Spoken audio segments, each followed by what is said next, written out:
Des données de l'Office des personnes handicapées du Québec révèlent qu'il y a plus de 765 000 personnes handicapées dans la province. Ça représente donc un peu plus de 10 de la population québécoise. Pourtant, les personnes handicapées sont souvent victimes de discrimination, voire de négligence carrément. C'est le mouvement citoyen Handicap Québec qui déplore d'ailleurs qu'une grande partie des personnes handicapées dans la province vivent d'une part sous le seuil de la pauvreté, mais aussi, ça c'est un phénomène malheureusement bien connu, que plusieurs sont forcés de résider en CHSLD faute de mieux à des coûts exorbitants. Et il y aura une marche d'ailleurs demain à Montréal pour interpeller le gouvernement québécois sur ce que le mouvement citoyen Handicap Québec appelle carrément des atteintes à la dignité des personnes aux prises avec un handicap. Alors pour en parler, j'ai à mes côtés Richard Guillemette qui est organisateur justement du mouvement de la marche des 10 %. Bonjour. Bonjour. On va commencer en parlant justement de cette marche-là.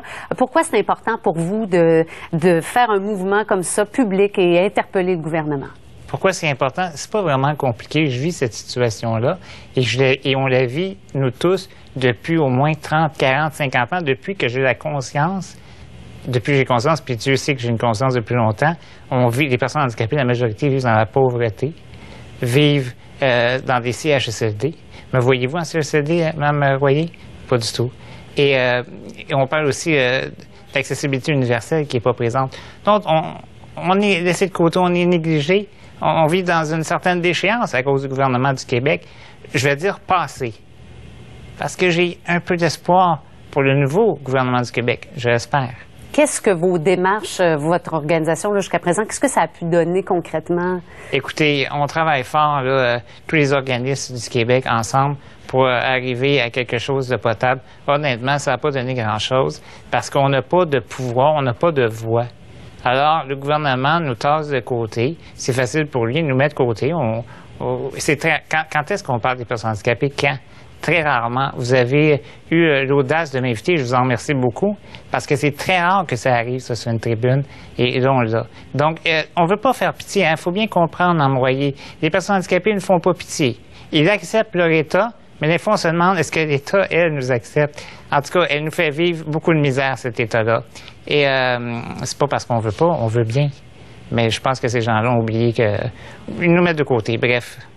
Comme quoi? Qu'est-ce qu'il y a comme histoire là, de vos membres dans votre groupement? Qu'est-ce que les gens, les personnes aux prises avec un handicap vous racontent? Regardez, je vais être direct, je vais vous parler de moi un peu. Je suis marié avec une femme aujourd'hui. À cause que je suis marié, j'ai perdu toutes mes prestations. Parce qu'il faut dire qu'une personne handicapée physique réellement inapte à l'emploi est sur l'aide sociale. Ça, c'est complètement absurde. Ce qu'on veut, c'est que les personnes réellement inaptes à l'emploi soient sur un régime particulier et qu'ils soient, peu importe leur situation familiale. Alors là, parce que je suis marié, c'est ma femme qui me fait vivre, ma femme qui est travailleuse sociale. Bref, c'est un exemple, là. Si ça répond un peu à votre question. Et en CHSLD, il ne faut pas oublier que l'ex-ministre Hébert disait qu'il en coûtait 90 000 $ pour héberger une personne comme moi en CHSLD, alors qu'actuellement, on a 28 000 $ pour habiter à la maison. Donc, le gouvernement dit, payez de l'impôt, donnez 90 000 $, lui, on va le mettre en prison, parce que les CHSLD, c'est rien de moins que des prisons. Et à la maison, on te coupe tes heures, on te coupe ton argent. Tu as 28 000, arrange-toi avec ça. 28 000 pour payer les préposés aux bénéficiaires. Vous comprenez ce que je veux dire? C'est assez absurde, non? Est-ce que qu'est-ce que vous allez faire à partir de maintenant? Il y a cette marche-là, donc demain, mais qu'est-ce que vous tentez comme approche auprès du gouvernement? On comprend que c'est compliqué, hein? La marche des 10 %, écoutez, c'est compliqué. Effectivement, c'est compliqué. Je ne sais pas combien on va être là-bas. Et qu'est-ce qu'on va faire après?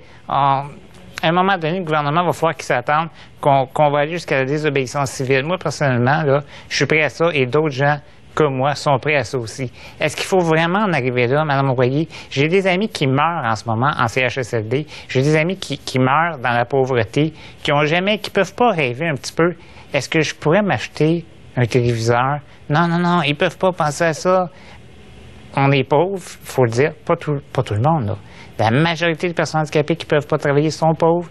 La majorité des personnes handicapées vivent en CHSLD parce que le gouvernement veut qu'ils vivent en CHSLD. Pourquoi? Il faudrait leur demander, je comprends pas. Ça coûte pas plus cher à la maison qu'en CHSLD.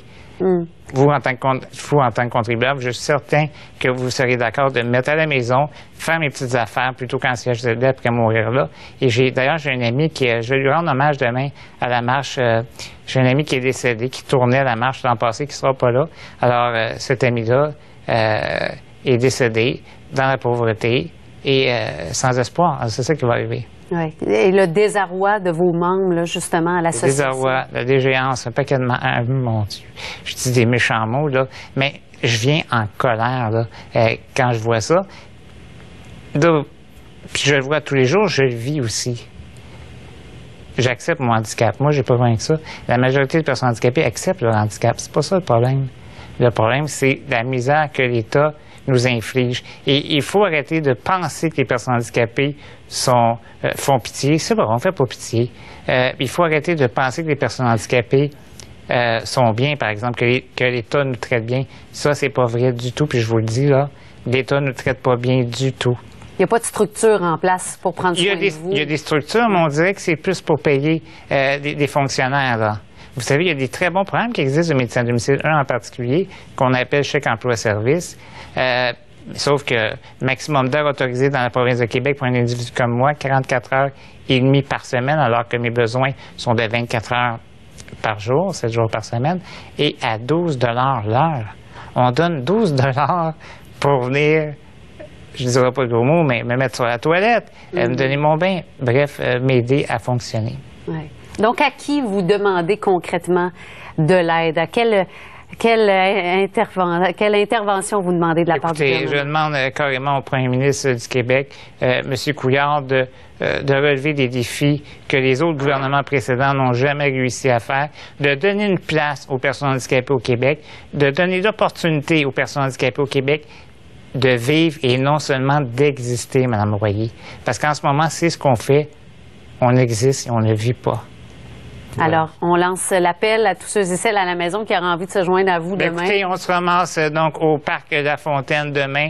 On fait 3 kilomètres ensemble. Venez en grand nombre, mesdames, messieurs. Il faut comprendre que les personnes handicapées vont être minoritaires, car, je vous l'ai dit, on manque d'accessibilité, on manque d'argent, donc ça va être dur de se rendre.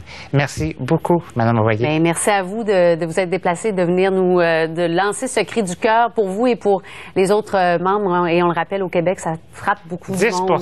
10 de la population. De là, le nom, la marche des 10 Et voilà. Demain, dès 14h, Parc La Fontaine à Montréal. Voilà. Merci beaucoup. Richard Guillemette, bravo pour votre implication et bonne marche demain. Merci. Merci.